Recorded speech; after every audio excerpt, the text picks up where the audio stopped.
Hello, je vous reprends pour ouvrir le vlog. Je ne sais plus si j'ai pris des plans avant ou après. J'ai deux lectures à vous présenter. Donc, j'ai terminé La Cité des Marches de Robert Jackson Bennett. Donc, c'est le premier tome des Cités divines, donc chez Albin Michel Imaginaire. Donc, c'est un service presse.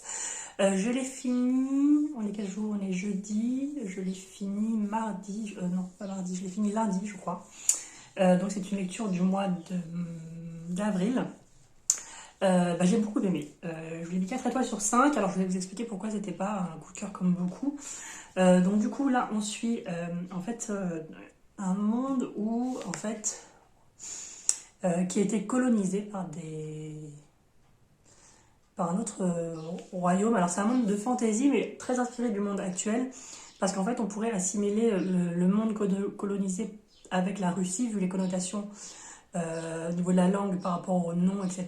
Et donc colonisé par ce qui pourrait être l'Inde aujourd'hui, voilà, notamment par rapport au nom et à la culture.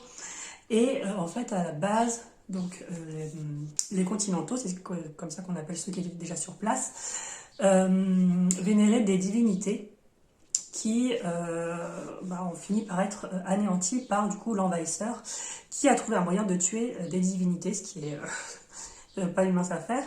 Et du coup, ils ont colonisé les continentaux et ils ont pris place. Et en fait, ils ont mis en place un système de loi qui fait que les continentaux n'ont plus le droit d'en parler, n'ont plus le droit de montrer de signes concernant les divinités.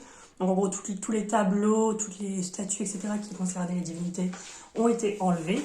Ils n'ont même plus le droit de les mentionner, ils n'ont plus le droit de les étudier en histoire. Donc voilà, ça fait énormément de choses. Donc en fait, ils essaient d'éradiquer en fait toute cette culture qui n'est pas la leur en fait. Là, je parle des envahisseurs. Et donc du coup, on va suivre donc chez les continentaux. Il y a eu un émissaire qui a été envoyé, un historien, pour étudier justement toute cette culture et toute cette mythologie par rapport aux divinités. Et donc forcément les continentaux ça les énerve parce qu'eux n'ont pas le droit d'étudier leur histoire, mais il y a un étranger qui vient et qui a le droit. Et celui-ci se fait assassiner. Et donc ils vont envoyer une jeune femme pour Shara, qui pour lui filer le mystère, en fait, pour savoir qui l'a assassiné, pourquoi, etc. Et de base, elle est envoyée comme si c'était juste un petit personnel de bureau, sauf qu'en de base, elle est ambassadeur, en fait, ambassadeur, en fait, donc elle a un assez haut statut, mais qu'elle cache au début. Et donc elle va venir avec un assistant qui s'appelle Sigrude, qui est un peu le grand balèze, qui parle pas beaucoup, etc. Et donc voilà, elle va étudier tout ça en sachant qu'on est là dans un monde, je pense que vous pouvez le voir. Donc en anglais c'est The City of Stairs, donc la cité des marches. En fait c'est un monde où de base, donc grâce aux divinités, en fait un monde avait été construit. Donc avec des marches qui allaient jusqu'aux cieux, des grands palais, etc. Enfin voilà, une très très belle cité. Et en fait forcément quand ils sont disparus, tout est tombé en ruine. Donc des fois vous avez des marches qui mènent nulle part. Vous avez des bouts de bâtiments en ruine, etc. Donc c'est assez... moi je trouve que ça reflète très bien en fait Boulikov, donc qui est la ville principale en fait dont on parle ici, qui est en fait la capitale du continent. Donc voilà, déjà quand vous regardez Boulikov et quand vous regardez même les noms, là je ne cherchais pas d'exemple, mais vous avez des noms très... à connotation russe, moi je dirais en tout cas. Le nom de la ville-mère en fait des envahisseurs, c'est Saipur en fait. Et en fait c'est des noms un peu à connotation, moi je trouve indienne, notamment Shara qui est le nom de la jeune fille qui est en quête. Et puis vous avez d'autres noms, notamment de l'ambassadeur, etc. qui s'appelle Moulagesh ou Jindash, etc. Donc très la connotation indienne, peut-être égyptienne, je sais pas trop. Donc voilà, j'ai adoré parce que c'est un univers assez original. Je m'attendais pas à ça honnêtement. Alors moi j'avais lu la trilogie Les Maîtres Enlumineurs que j'ai adoré, que ce soit du premier au troisième tome. Je trouvais que c'était très intelligent, très bien mené, assez complexe parfois. Et là ça n'a rien à voir, mais je trouve que on aborde énormément de thèmes. Notamment le colonialisme, forcément, comme je viens de vous en parler. On aborde le thème de la religion, Mais au-delà de ça, aussi du féminisme, parce qu'en fait, dans ce monde, les femmes doivent se faire une place. En fait, je crois qu'il n'y a qu'une seule femme qui a réussi à avoir un haut statut. Et enfin voilà, c'est un monde un peu très masculin. Et surtout par rapport aussi au niveau de la religion, je trouve que ça amène des réflexions, notamment par rapport au fait que la religion devient en fait une arme, j'ai envie de dire, enfin une arme entre guillemets bien sûr, par rapport à la propagande, etc. Et en fait aussi, du coup, par rapport au colonialisme, du fait d'éradiquer toute une culture en fait pour imposer la sienne, parce que eux n'ont pas cette divinité-là, et en fait d'éradiquer toute une culture, alors que ce sont des gens qui étaient là depuis très longtemps, des divinités qui étaient là depuis très longtemps. Et voilà. Et donc, en fait, on va avoir une enquête, du coup, sur le meurtre de cet historien. Mais du coup, ça va amener beaucoup plus loin dans pourquoi les divinités ont disparu, comment le Cage, donc, qui était à la tête de l'invasion, a pu trouver un moyen, des armes, entre guillemets, pour défaire des divinités. Bon, sachant que des divinités, ça reste des divinités, quoi. Alors là, on parle pas de Dieu, on parle de divinité, ce qui est un peu différent, je trouve, même si on voit bien que ça parle de religion aussi. Voilà, j'ai adoré le tome 2, je ne sais pas quand est-ce qu'il sort. Je sais que il me semble que les 3 tomes sont sortis en VO, donc je pense que ça devrait pas trop tarder en VF. Mais voilà, c'est une très très bonne lecture, en tout cas, Robert Jackson Bennett, jusqu'à aujourd'hui, j'aime beaucoup. J'ai pas encore lu, c'est American Elsewhere, je crois, qui est un peu plus peut-être fantastique. Je crois que ça se passe dans le monde réel, mais il se passe des choses. J'ai pas encore tenté, mais je pense que je tenterai bien parce que là, je pense que ça devient une valeur sûre. Ensuite, j'ai lu et terminé en une journée, une après-midi, D'or et d'oreiller de Flore Vesco chez l'École des loisirs. Alors celui-ci, je l'ai acheté suite à un avis que j'avais vu chez Lucie, de la chaîne Lucie a lu, où elle parlait de Flore Vesco. C'est que c'était une des autrices à suivre, à découvrir. Et moi, de base, j'avais vu il y a très longtemps, c'était L'Estrange Malaventure de L'Estrange. Mais j'avoue que la couverture m'avait pas attiré. Et en fait, quand celui-ci est sorti, ça me disait un peu plus. Alors oui, je suis un peu superficielle, mais bon. Et là, en fait, récemment, Fleur Vesco a sorti un autre roman qui s'appelle De délicieux enfants, si je dis pas de bêtises, et dont j'ai entendu que des éloges. Donc je me suis dit, il faudrait que je la découvre. Et donc je l'ai lu. Et donc là, en fait, on va suivre, donc c'est au début le mythe de la princesse au petit pois.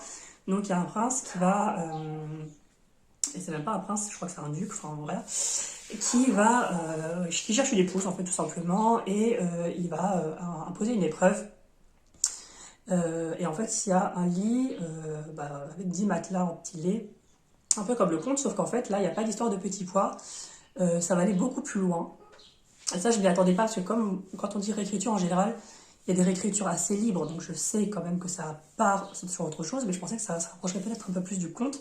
Et en fait, pas du tout. Donc en fait, vous avez une maman qui va envoyer ses 3 filles, en fait, et chacune va passer au fur et à mesure une nuit dans une chambre avec ce grand lit. Et en fait, toutes les prétendantes font ça. Sauf qu'on va découvrir des secrets par rapport à cette maison, par rapport à cette épreuve. Pourquoi en fait comment il s'appelle déjà?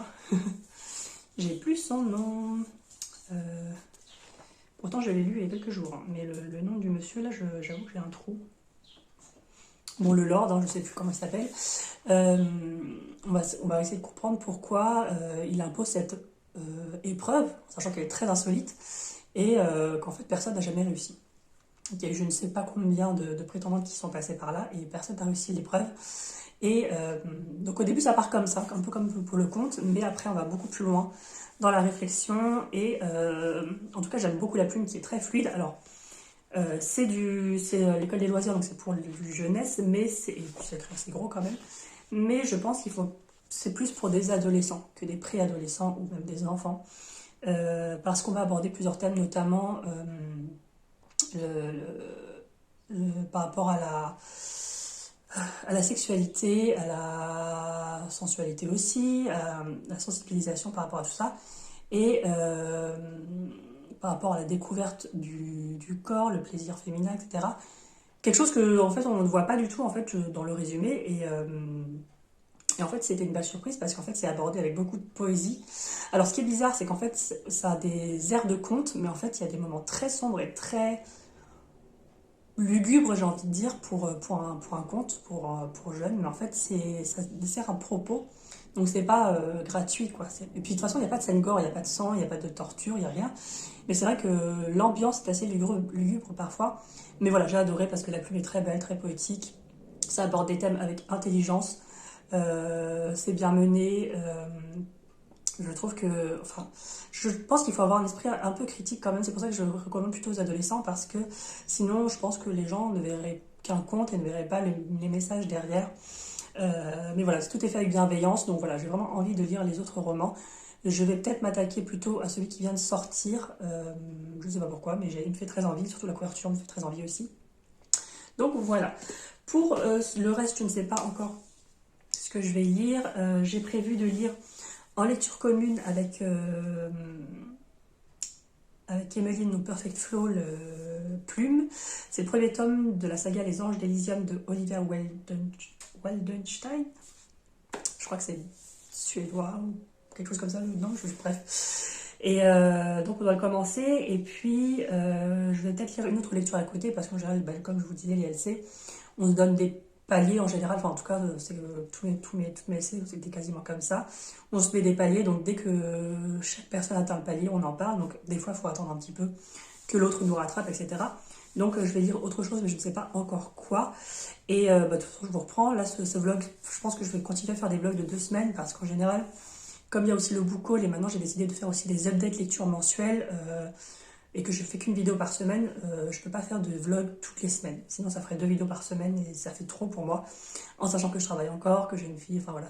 Je sais qu'il y a beaucoup de mamans qui travaillent et qui arrivent à faire 2 voire 3 vidéos par semaine. Mais moi, honnêtement, j'arrive pas. Et à l'époque où je le faisais, au moment où je travaillais pas, justement, où je venais d'avoir ma fille. Mais là, c'est un peu compliqué, je trouve. Surtout qu'en ce moment, j'arrête pas d'être malade et tout. Donc voilà, on va se cantonner à une vidéo par semaine, ce qui est déjà pas mal, je trouve. Et puis je vous retrouve pour un prochain update quand j'aurai choisi ma nouvelle lecture.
Hello, du coup je reprends pour clôturer le vlog. Je suis très en retard parce qu'on est jeudi et d'habitude je le monte en début de semaine pour le dimanche et bon, j'ai toujours le temps mais vu que je travaille aussi c'est un peu compliqué. Et bon, samedi, a priori j'ai rien de prévu mais je voulais... Bref, je ne vais pas m'étaler, donc je voulais vous présenter mes dernières lectures terminées pour clôturer le vlog. Donc j'ai enfin terminé l'intégrale de Terre-Mère. Donc en fait vous avez plusieurs romans plus le recueil de nouvelles qui s'appelle Contes de Terre-Mère, je crois. Donc je l'ai terminé. C'était un beau pavé. En fait, pendant 3 mois, en fait, je lisais chaque mois un des romans qui doit faire à peu près 300 pages. Et là, du coup, j'ai lu un roman et le recueil de nouvelles, si je dis pas de bêtises. Donc on arrive à un total de, je ne sais pas, 1600, 700 pages. Non, 1640 pages, parce qu'après vous avez juste en fait tout ça c'est la description en fait de l'univers. Euh, j'ai moins apprécié que le début. Je dois avouer que le premier, on introduisait le personnage de Jed. Donc en fait, Terre-Mère, en fait, c'est tout simplement l'histoire d'un jeune homme qui est du début élève des chèvres. Je crois que c'est ça. Et en fait, au fur et à mesure, ça va devenir le plus grand sorcier de Terre-Mère, qui est un archipel d'îles. Et donc le premier, donc, ça introduisait le personnage et sa découverte en fait qu'il avait de la magie en lui, en fait, tout simplement. Et au fur et à mesure, dans chaque nouveau roman, chaque nouvelle, on suit d'autres personnages ou d'autres aventures de Jed. Notamment, on se rencontre avec un autre personnage très important aussi dans cette série. Moi, j'ai préféré comment ça je ne me souviens plus des titres. J'ai préféré Les Tombeaux d'Atuan, qui est le deuxième roman. Et je ne sais plus. Et Théanou, qui est un personnage qu'on rencontre aussi. Donc là, c'est 4e tome, si je ne dis pas de bêtises. J'avoue que le recueil de nouvelles, en fait, ne suivait pas spécialement Jed, mais d'autres personnages qu'on rencontre, en fait, dans les tomes précédents ou ceux d'après, et qui expliquent un petit peu comment ils en sont arrivés là, tout simplement. Et donc, ça m'a un peu moins happé. Et j'avoue que j'ai été déçue par la fin, parce que j'ai trouvé que, en fait, pour moi, en fait, pour après devenir le plus grand sorcier de Terre-Mère, j'imaginais quelque chose d'assez épique pour la fin. Et j'avoue que j'ai pas trop été servie à ce niveau-là, donc ça m'a un peu déçue. Donc voilà, donc pour moi, les deux que je préfère, c'est les Tombeaux d'Atuan et Théanou. J'espère que ça se dit comme ça. Mais voilà, si je devais recommander... Alors le problème, c'est que je peux pas recommander ces deux tomes sans avoir lu le 3 et le premier. Mais voilà, pour moi, les recueils de nouvelles n'est pas essentiel. Donc si vous n'avez pas envie, voilà, ça va pas déranger votre lecture par rapport à la série de romans. Mais voilà, au moins je suis contente parce que Ursula K. Le Guin, c'est une autrice incontournable, en fait, classique. Pour moi, c'est un peu comme du... Bon, même si c'est pas du tout le même univers, etc. C'est un peu pour moi comme du Robin Hood, etc. Donc vraiment un incontournable de la fantasy. En sachant que là, du coup, j'ai lu c'est pas une préface, mais ce sont des notes de l'auteur, enfin de l'autrice, qui disait que en fait, elle voulait écrire une fantaisie qui changeait en fait surtout à l'époque, de la classique bataille du bien contre le mal en fait. Et en fait du coup dans chaque tome en fait on voit, attendez je regardais juste la date, Sorcier de Terre-Mère 1968. Oui, donc ça a commencé en 1968. Et donc elle voulait quelque chose qui change en fait de la fantaisie classique du bien contre le mal. Et en fait, ce qui est intéressant en fait dans cette fantaisie-là, c'est que c'est plus une quête d'identité, un peu le combat contre soi en fait. Parce qu'en fait, Jed au début, par exemple dans le premier tome, il jalouse un petit peu des personnes et en fait, en gros, c'est un combat intérieur en fait où il se dit est-ce que vraiment ça va l'aider, est-ce que c'est un comportement à avoir, etc. Enfin bref, c'est plus un combat intérieur, même s'il y a aussi voilà, des méchants entre guillemets, mais il n'y a pas un gros fil rouge avec un grand méchant à la fin, etc. C'est plutôt voilà, quelque chose qui change en fait il y a plus ouais, voilà, une quête d'identité, un combat intérieur, avec de la philosophie, etc. plus qu'un combat contre le mal. Voilà, donc je suis contente de l'avoir lu parce que Ursula Le Guin, du coup, c'est un incontournable mais je reste un peu sur ma faim. Voilà. Au début, j'étais contente et après, je suis un peu voilà. Donc, je vais essayer de lire peut-être parce que je crois que l'intégrale dans cette version est sortie pour les dépossédés. Donc, c'est une autre saga de. Est-ce que c'est de la science-fiction? Je ne sais pas. Mais en tout cas, c'est une autre saga. Je crois que la couverture est un peu comme ça, mais violette. Donc, je vais essayer de la lire.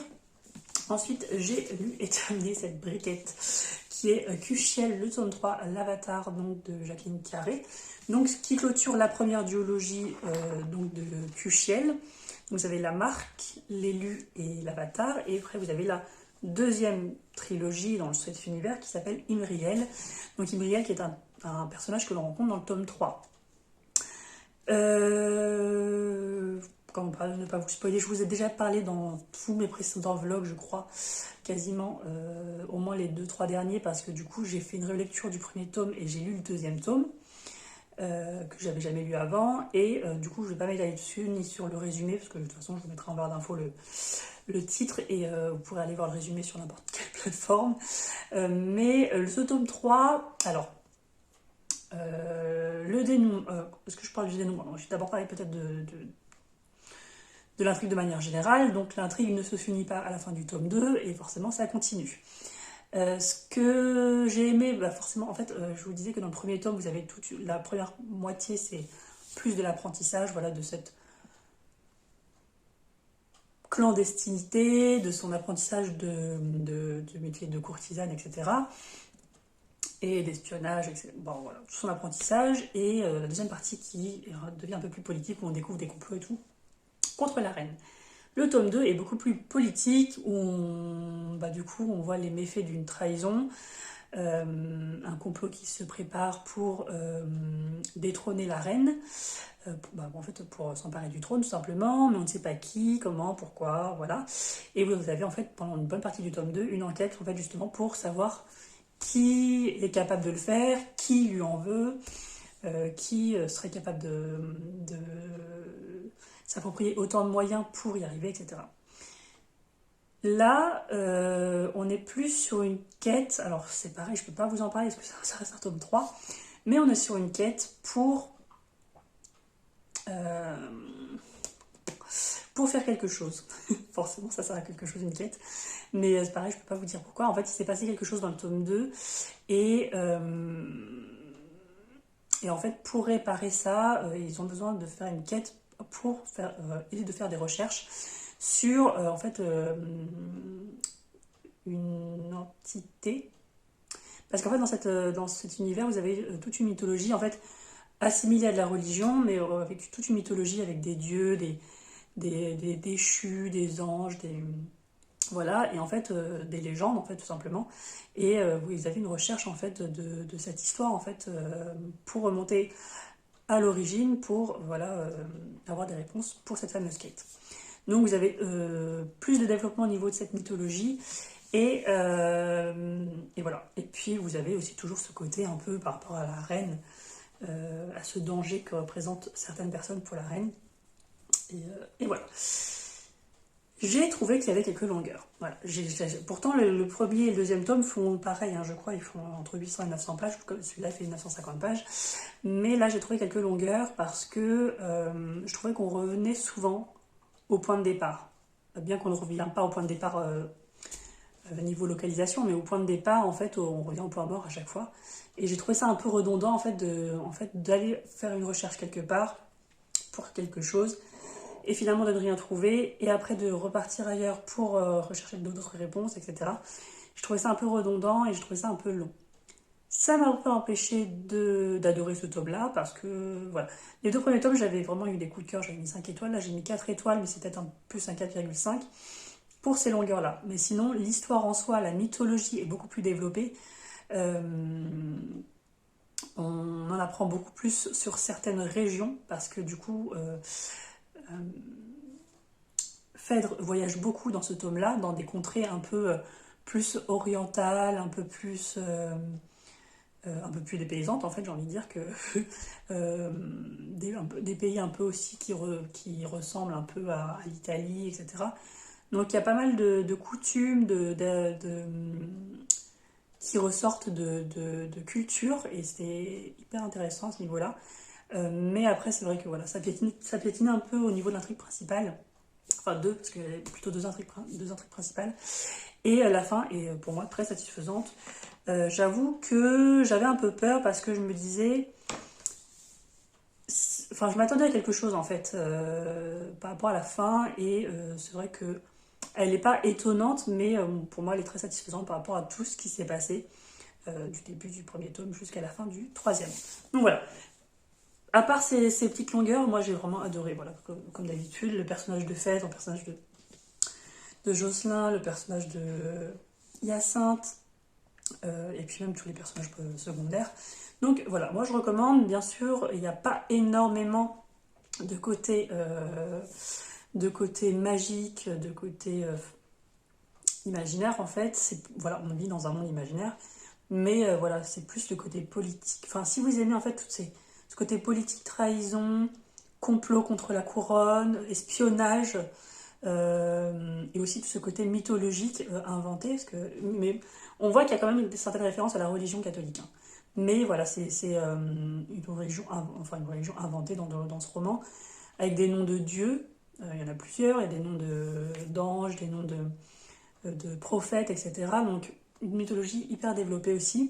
Donc voilà, moi je vous conseille, si vous aimez quelque chose d'assez dense, parce que j'avoue que quand j'ai commencé le premier tome, avec tous les noms de lieux, de personnages et tout, j'étais un peu perdue. Je crois que je vous le disais aussi pour le deuxième tome. Heureusement qu'il y a comment on appelle ça, une liste de personnages, même si moi je lisais que les personnages principaux parce que je n'allais pas tout retenir. Mais voilà, si vous aimez les choses assez denses qui prennent leur temps quand même, parce qu'en 3 tomes de 800-900 pages, ça peut paraître long. Mais en tout cas, voilà, moi j'ai beaucoup aimé, je me suis pas ennuyée, à part quelques longueurs ici, mais en tout cas dans le premier et deuxième tome, je me suis pas du tout ennuyée, même pour 800-900 pages. Donc voilà, moi c'est une saga que je conseille. Que j'ai mis du temps à continuer, mais je suis pas mécontente de l'avoir terminé. Et du coup, je suis contente parce que là, ça me fait 2 sagas terminées du coup cette année, et je viens tout juste de terminer celui-ci. Je crois que je l'ai pas présenté dans les plans d'avant. Donc c'est Plume, c'est le premier tome des Anges d'Elysium de Olivia Waldenstein, donc chez les éditions New Rules, je crois. Et en fait, c'est pas une branche, mais comment on appelle ça, un label des éditions L'Archipel. Vous avez déjà dit, je crois, en story Instagram que je trouvais ça étonnant que ce soit cette maison d'édition. Mais apparemment, ce label-là, du coup, sort des romans de fantasy. Alors là, c'est plus du fantastique, parce qu'on suit, du coup, Lei qui a 20 ans, qui est une plumable et qui, en fait, doit atteindre le nombre de... je ne sais plus combien d'ailes.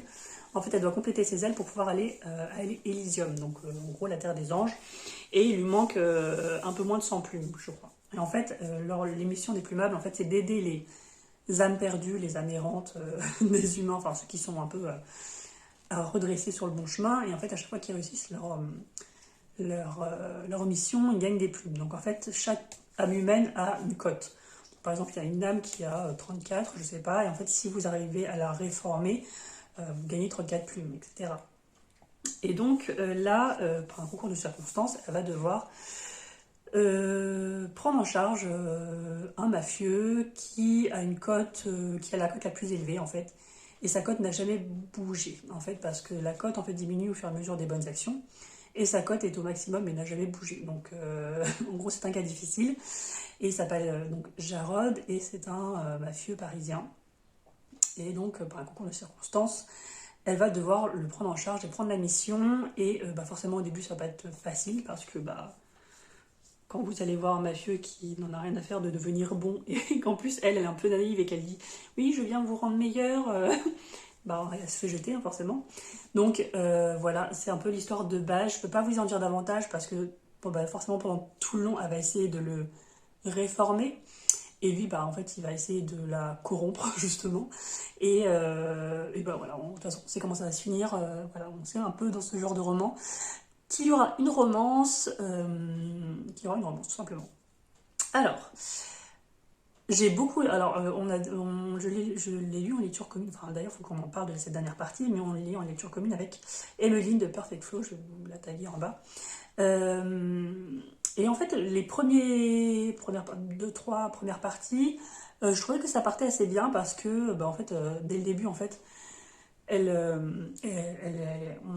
s'attribue cette mission et ça va assez vite, quoi. On n'a pas on n'a pas un univers compliqué parce que ça reste dans notre monde, sauf que voilà, vous avez Elysium, la terre des anges, vous avez Abaddon ou Abaddon qui se réfère un peu à l'enfer. Et vous avez par contre plusieurs castes d'anges que vous avez au début du roman, si je dis pas de bêtises. Voilà. Donc vous avez les séraphim, les malakim qui récoltent les âmes, les ishim, etc., etc. Les plumables, donc qui est le plus bas niveau, et les néphilim qui sont les anges déchus. Et donc voilà, vous n'avez pas non plus un univers hyper développé. Voilà, le seul truc qu'il y a à retenir un peu, c'est le grade de chaque ange. Mais voilà, au fur et à mesure, on vous le dit à chaque fois. et ça se passe dans notre monde actuel en fait. Donc il n'y a pas de souci à ce niveau-là. Donc pour revenir à ce que je disais, j'ai bien aimé parce qu'en fait c'était assez rapide, ça se déroulait assez bien, dans le sens où on n'attendait pas non plus que l'élément déclencheur pendant une éternité. Et alors il y a quelques facilités scénaristiques, on en parlait avec Emeline, c'était un peu trop facile parfois. Voilà, ça reste, enfin, bon, le personnage a 20 ans, mais j'ai l'impression que des fois elle réagissait un peu. En fait, ça dépendait. Des fois, elle réagissait un peu très naïvement, parce que bon, elle a été élevée chez les anges, donc en fait tout est beau, machin, etc. Et en fait, elle suivait aveuglément les règles. Et en fait, tout ce qu'elle apprenait, en fait, elle le prenait pour acquis. Alors qu'au fur et à mesure, forcément, elle va découvrir que certaines choses sont fausses et sont forcément erronées par enfin, ce qui leur a été inculqué. Mais ça ne m'a pas dérangé, voilà, que ce soit qu'il y ait des facilités parfois, même si on l'a remarqué. Voilà, c'était pas non plus dérangeant. La quatrième partie, parce que je crois que je l'ai divisée en 5, dans la quatrième partie, c'était un peu plus long. Il se passait pas grand-chose. Voilà, on l'a remarqué toutes les deux. Voilà, on s'est fait des parties de 100 pages en fait, et sur 100 pages, alors quand je dis il se passe pas grand-chose, je parle pas forcément d'action à proprement dit, mais quelque chose qui se passe, c'est-à-dire un événement ou des révélations ou quelque chose, quoi. Et c'était rien passé, à part le dernier chapitre de cette partie où il se passe un truc où on se dit, mais je m'y attendais pas, voilà. Mais sinon, pendant toute cette partie, c'était un peu, donc ça doit être 300 pages, quelque chose comme ça, il se passe pas grand chose, jusqu'à faire 400 pages. Et puis là, à partir de là, tout s'enchaîne, voilà, très vite. Tout s'enchaîne et peut-être un peu trop vite en fait par rapport à la partie précédente où il se passait rien en fait. Voilà, il y a peut-être eu un déséquilibre à ce niveau-là, mais voilà, à partir de là, tout va très vite. Alors, ce que je déplore aussi, alors Olivia Waldenstein, je ne sais pas si vous la connaissez, mais elle a écrit la saga qui est actuellement en publication chez Korrigan Édition, qui s'appelle, je sais plus, Le Royaume des Corbeaux, quelque chose comme ça. Enfin, en tout cas, le premier tome, c'est La Maison aux ailes déployées, ou La Maison au cœur exalté, c'est l'un des deux, le premier ou deuxième tome, je crois qu'il y a le troisième tome qui va sortir. Mais là, c'est une autre saga en fait, donc c'est la saga du royaume, je sais plus, les anges d'Elysium, mais en anglais c'est, je sais pas quoi, Kingdom. Je sais pas dans quelle catégorie c'est, mais pour moi c'est vraiment, même si le personnage principal a 20 ans, je trouve que ça fait très young adulte. Donc il faut y aller en se disant que c'est très young adulte. Il y a les clichés, il y a les tropes classiques, et voilà, il y a la romance qui est très présente à partir du moment où elle est installée. Voilà. Donc, je pense que... en fait, moi, je partais en fait, avec le fait que c'était un roman adulte, je ne sais pas pourquoi. Parce que l'âge des personnages, tout simplement, parce qu'ils ont plus de 20 ans, mais je trouvais que parfois leur personnalité ne correspondait pas à quelqu'un de vraiment adulte. Voilà. Même 20 ans, je trouve que c'est normalement un âge assez mature, j'ai envie de dire, surtout quand on est un ange. Et des fois, je trouvais qu'elle était assez immature, dans le sens où elle campe pas mal sur ses positions, elle est très têtue. Bon, ça, c'est pas un défaut de quelqu'un de jeune, hein, puisqu'on peut être têtu et vieux, et plus âgé plutôt. Mais elle était très campée sur ses positions, en fait, sans forcément savoir. Donc ça, j'ai un peu moins apprécié. Alors, la fin... Alors, j'ai lu du coup aussi les notes de l'auteur à la fin, qui disait que à la base, elle voulait s'arrêter là. Donc à la base, c'était pas une saga. Et ça aurait pu, honnêtement, pour moi, ça aurait pu, sans l'épilogue, bien sûr. Et au final, elle a décidé de continuer pour donner plus de voix, du coup, au personnage et donner une suite, tout simplement. Mais quand j'ai lu ça, je me suis dit, oui, effectivement, s'il n'y avait pas eu l'épilogue, on aurait très bien pu dire, bah, c'est la fin de... Enfin, c'était une fin, quoi, en fait. Et cette fin est assez inattendue, je dois dire. Mais vraiment, en fait, je m'y attendais pas parce que pour un roman young adulte, en fait, ça aurait été un autre type de roman, donc pas avec des anges, etc. Pas très. Avec pas tous ces clichés, etc. Je me serais dit, ok. Mais là, pour un roman assez classique de young adulte, en tout cas, c'est pour moi, j'ai été très surprise par la fin. Je vous dirai pas ce qui s'est passé. Mais du coup, ça me donne envie de lire le tome 2 parce que je me dis, mais qu'est-ce qui va se passer après, en fait, tout simplement. Donc voilà, c'est une bonne lecture. C'est pas, je me doutais que c'est pas que les romans avec les anges ne m'attirent pas spécialement, mais c'est que le rare roman que j'ai lu avec les anges date des années 2010, enfin dans les années 2015, quelque chose comme ça, et c'était très cliché, très, vous voyez, la Twilight, etc. Même si c'était pas des anges, c'était des vampires. Donc je m'attendais pas non plus à avoir un coup de cœur, ou voilà, mais je pensais un peu plus aimer les personnages. Donc là, c'est pas le cas, mais j'ai quand même très envie de savoir ce qui va se passer ensuite parce que je trouve que, en fait, c'est la fin qui. Voilà. Si vous l'avez lu, vous comprendrez. Mais voilà, c'est plus la fin qui me donne envie de lire la suite. Mais voilà, on verra comment ça va se passer. En tout cas, je crois que toute la trilogie est sortie en VO. Donc ça devrait sortir assez vite là, même si celui-ci vient de sortir là au mois de mars, je crois. Donc je pense qu'on va attendre un petit peu pour la traduction, mais ça va pas trop tarder non plus parce que tous les tomes sont sortis. Donc voilà, j'ai hâte de lire la suite, même si c'est pas non plus la lecture de l'année. C'est très bien, c'est très fluide. Enfin, moi, je lisais à chaque fois un palier par soir. Ça se lisait très bien, mais c'est vrai que c'est pas la lecture qui me transcendra et qui me fera aimer les romans avec des anges. Voilà, sur ce, je vais clôturer le vlog et faire le montage tout de suite en fait. Il est 20h, ouais. Je vais faire le montage tout de suite pour le dimanche matin. Je suis un petit peu en retard, comme ça là je pourrais commencer le nouveau vlog. Bien que la semaine prochaine, je crois, quand vous verrez ce vlog là, je crois que la semaine d'après c'est mon update lecture du mois d'avril, si je dis pas de bêtises avec les dates. Et donc le prochain vlog sera, parce que du coup mes vlogs sont sur 2 semaines, comme je vous le disais, sera dans 2 semaines après cette vidéo. C'est très compliqué. Donc voilà, sur ce, n'hésitez pas à me dire s'il y a certains de ces romans que vous avez lus, qui vous disent, ou même pas d'ailleurs, si ça vous dit pas. Et sur ce, n'hésitez pas aussi à me mettre un petit commentaire. Je sais pas quel. Bah sinon une petite plume, voilà, vu que c'est le dernier roman que j'ai lu.